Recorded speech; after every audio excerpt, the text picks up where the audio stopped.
Welcome back to BLM Movie Recap. Today, El Came to Beast movie.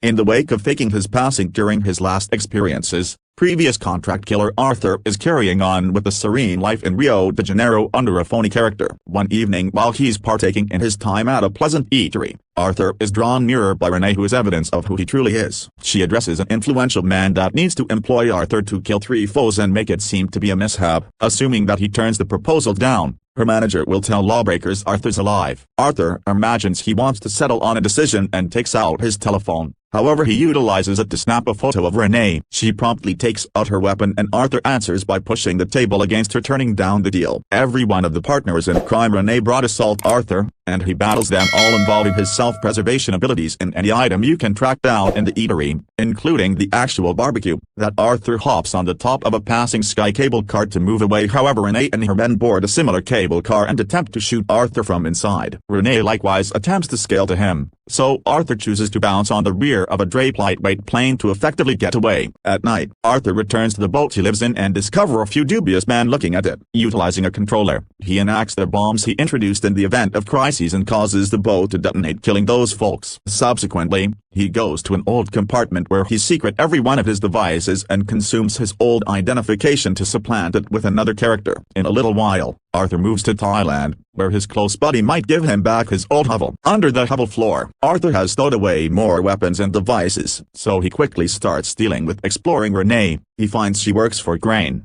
a hazardous crook he's intimately acquainted with. The following day, a lady named Gina comes to May's spot to request some medical aid supplies. May sees there are a few injuries on her, yet Gina turns down any additional assistance. At the point when Dusks might hear shouting coming from one of the boats and notification Gina is fiercely abused by a man called Plane might ask Arthur for help, and keeping in mind that he would rather not go, he realizes he owes it to May. At the point when he comes to the boat, Arthur attempts to request Gina pleasantly, yet Forthright goes after him. Arthur promptly guards himself, and when Forthright falls he incidentally hits his head and passes on. At the point when Gina sees the body, she drops and May approaches the boat to carry her to the shore. In the interim, Arthur glances around and finds a weapon, Gina's identification, and a telephone with his own image that Arthur sets the boat ablaze. Whenever Arthur gets back to the cottage, he awakens Gina and requests to be aware in the event that she works for Crane while pointing a weapon at her. Gina attempts to incapacitate him. However, Arthur effectively overwhelms her and makes her discussion. Crane sent Gina, yet she doesn't really work for him. Crane is extorting her into doing this. She should play a guiltless casualty to stand out enough to be noticed,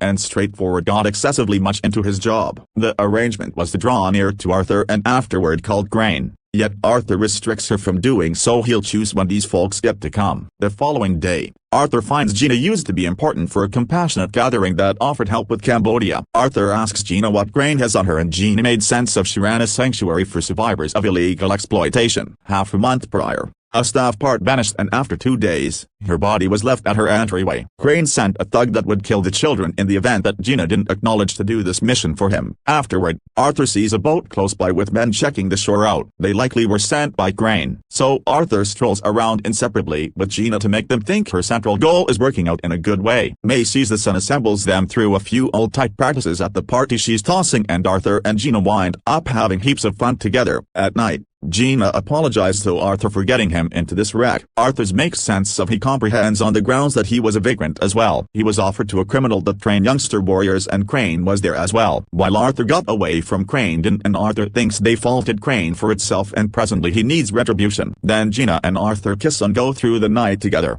Thereafter, Arthur guarantees Gina has been organizing everything for her to escape without jeopardizing the children. He won't make the kills Crane needs him to, he'll just kill Crane himself. Arthur likewise gives Gina his dad's watch, the main memory he has a man. The following morning, a gathering of cops shows up at the ocean side. However, Gina remembers one of them as Crane's man. Arthur starts warding them off, yet, while he's occupied, the man sees Gina, so Arthur must choose the option to acknowledge a gathering with Crane. Minutes after the fact, Crane lets Arthur know that assuming he needs to evac, he'll need to complete 3 kills for himself and make them seem to be a mishap. The first is Grill, the most prominent arms vendor in Africa, who is right now in a Malaysian gaol. Crane likewise gives him a pill he should swallow after the kill for them to track down him. While Arthur works, Gina is kept secret in one of Crane's many boats. Arthur goes to Malaysia and starts exploring the Gulf, which is on top of bluffs and encircled by shark-pervaded waters. so it's difficult to sneak in. In light of an arrangement, Arthur gets a few strong explosives that he camouflages as biting murmur, some shark repellent that he places in a skin cream tin and conceals the container inside a cigarette. Finally, he makes a phony ID and camouflages himself as a scandalous money crook. When Arthur starts strolling the Malaysian roads, he gets perceived and captured. In Gaol, the gathering watch sees nothing bizarre about his things and permits them to keep them the initial not many days. Arthur relaxes and converses with different detainees to more deeply study his objective. Krill has his men following him consistently in light of the fact that bunches of individuals need to kill him. Regardless of whether he's secured, Krill deals with all his business from here and is the genuine supervisor of the spot. Arthur watches a blade trade hands between two detainees, and during noon he knocks against them deliberately to take that blade circumspectly. Afterward, one of Ornament's previous men attempts to kill Krill for retribution.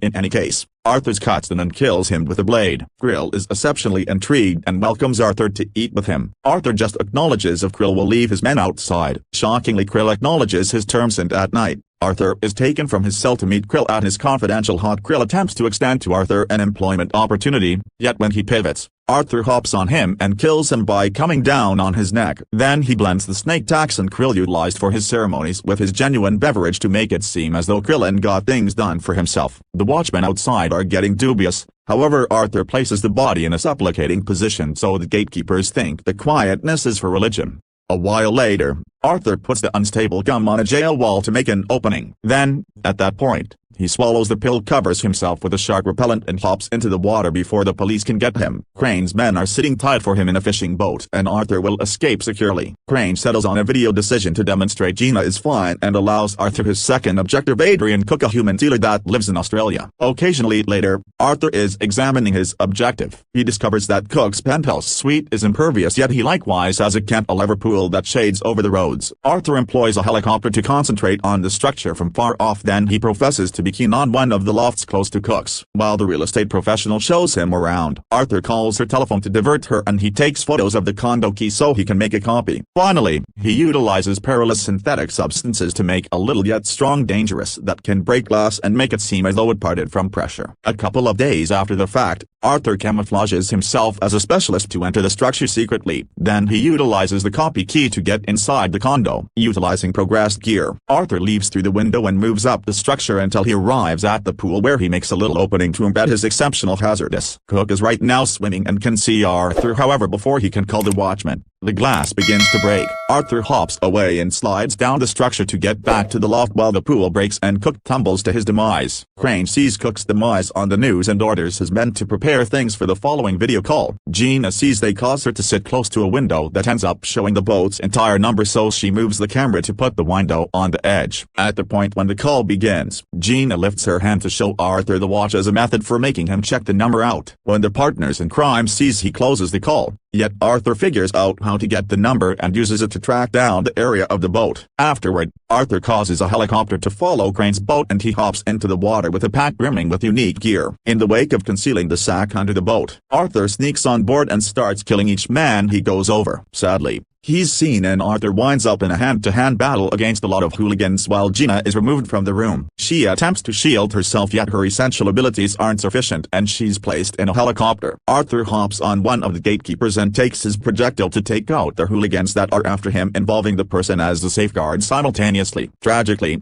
more men show up and chase him to catch him. Minutes after the fact, Gina and Arthur are taken to another boat where Crane admits he realized Arthur would attempt this since he can't help himself, yet he actually needs to do the third kill. After Crane leaves, Arthur pounds the gatekeepers as opposed to allowing them to remove him appropriately. Then, at that point, he hops into the water where he recovers his hardware, which incorporates an oxygen tank and a little motor that permits him to securely escape. A couple of days after the fact, Arthur is in Bulgaria, where he gets the subtleties of the last kill, Max Adams, an American arms vendor. Arthur starts investigating as needs be and understands that Adams has max security fort where he keeps submarines with intercontinental long-range rockets. He additionally understands that these kills or Crane's endeavor at disposing of all his opposition in ARL managing, which causes him to think again. In a little while, Arthur takes shots at one of Adams' watchmen from far off. Then he sneaks onto the top of a clinic to conceal in the crisis helicopter. The pilot flies to Adams' fort to mine the fallen trooper, and keeping in mind that everybody is occupied, Arthur will enter the structure. Inside he introduces a jammer to destroy the surveillance cameras, then starts bringing down any watchman he sees. Before long the structure is placed under alert and the partners in crime escort Adams to his frenzy room. Arthur defers them by making the lift break down. When Adams comes to his room, Arthur is now there sitting tight for him. Anyway, Arthur doesn't shoot. Rather he offers Adams to cooperate to cut down Crane. Arthur's arrangement starts with Adams faking his own demise. In a little while, Adams is really taking a look at his submarines, and when he strolls on a scaffold a bomb detonates. Arthur is prepared submerged and shares an oxygen tank with molecules to move him away to an ocean side. Crane sees the blast on television where the news declared Adams was covered in the water under a lot of garbage. At that point Arthur calls him to educate him regarding the third kill. However, Crane will have a hard time believing him until he sees the body. Arthur guarantees the body can be tracked down submerged. So subsequent to hanging up, Crane sends his men to track down Adams' body and kill Arthur. In the meantime, Arthur gets back to the submarine pen and readies a lot of traps ahead of time. At the point when Crane's thugs show up individually, they fall into the snares and bite the dust, and the people who don't are killed by Arthur from the shadows. Crane acknowledges Arthur is coming for him next and puts Gene outside his snare. Arthur ventures submerged and arrives at the boat to start killing each watchman on location right away. Crane sees him on the security film and orders his men to bring Gina back inside just before Arthur annihilates the cameras. Gina attempts to battle the watchman that snatched her and winds up with an injury on her stomach. Then the gatekeeper drives her into the jacuzzi for Crane to snatch her next. While Arthur keeps on battling the gatekeepers, Crane takes Gina inside and enacts a touchy secret in the boat. Then he passes on to attempt how to get away in his salvage boat. Simply a second after the fact, Arthur tracks down Gina and finds out about the bomb,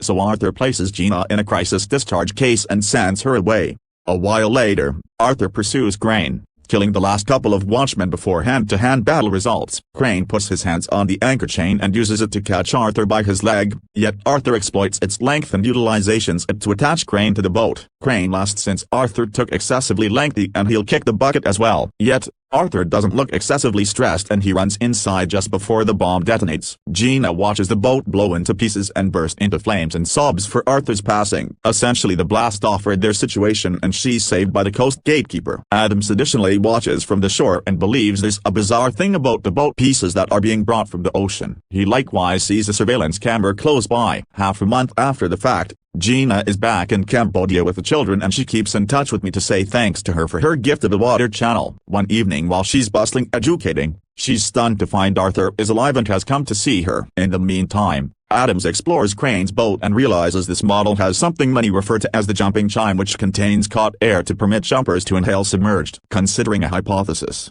Adams really take a look at the security film and affirms Arthur got away by concealing in the jumping ringer. Intrigued by this arrangement, Adams erases the recording to safeguard Arthur's future. Try to buy in and turn on notices so you can observe more recordings like this. Thanks for watching.